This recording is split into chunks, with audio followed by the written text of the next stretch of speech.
ये था कि हमारी लड़की 20/11/2025 को हम वॉक करने के लिए निकले और हमारी बेटियां दोनों बाहर रह गई। हम अंदर आ गए और थोड़ा काम में बच गए, शौच करने के मैं चली गई। उसके बाद मैं बाहर निकली, अपनी बच्चियों को ढूंढने लगी तो हमारी बच्ची नहीं मिली। मैं बहुत कोशिश किया, हर जगह गई, लेकिन हमारी बच्ची नहीं मिली। दोपहर तक मैं बहुत प्रयास किया तो दोपहर के बाद मैं थाने पे गई, एप्लीकेशन डाली और थाने पे मैं कहती रही कि सर हमारी बेटियां दो बेटी गायब हुई हैं और कैसे गायब हुई हैं उनको थोड़ा ध्यान दीजिए और देखिए कहाँ हमारी बच्ची है। लेकिन वो लोग जरा सा भी ध्यान नहीं दिए। फिर मैं कप्तान के पास गई। तीसरे दिन जब वहाँ से कप्तान साहब ने फ़ोन किए एसओ को, तो एसओ ने हमको फ़ोन करके बोला एक सिपाही के मोबाइल से कि आप वहाँ से आइए और हम आपका यहाँ दर्ज करते हैं रिपोर्ट और तुम्हारे साथ जो है पुलिस कांस्टेबल भेज रहे हैं।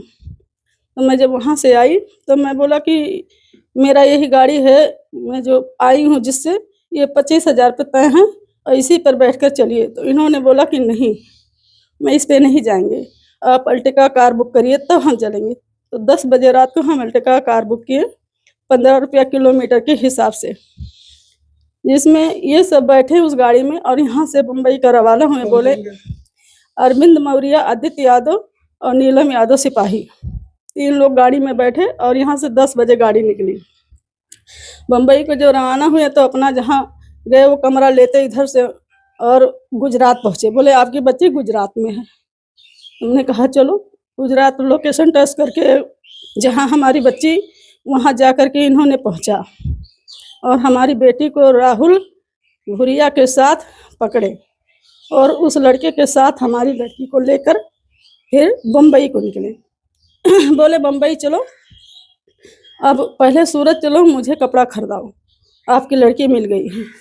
तब 18,000 नगद रास्ते में ही ले लिए, रुपया फिर मांगे तो हमारे दुकान पे। तो वहाँ से कपड़ा वपड़ा खरीद के ले करके निकले, फिर बम्बई आए। हमारी बड़ी लड़की को अरबाज के साथ एक होटल से पकड़े, जबकि अरबाज को साथ में ले करके गाड़ी में बैठे।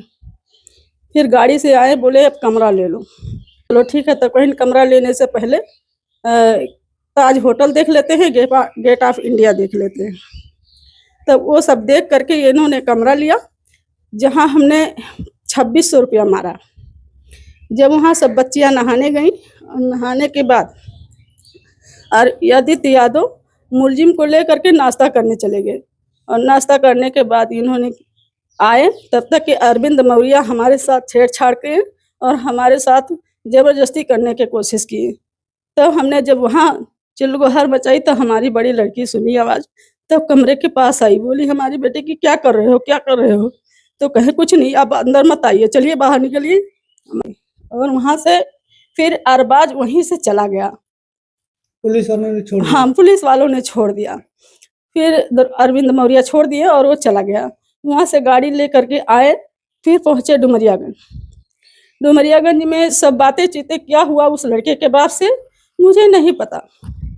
और हमारे लड़की को बहलाए फुसलाए बोले और बहलाए फुसलाए फिर और धमकियाए भी कि आपको भी जेल होगा, आपके बहन को भी जेल होगा, नहीं तो जैसा मैं कहता हूँ वैसा आप बयान दे दो।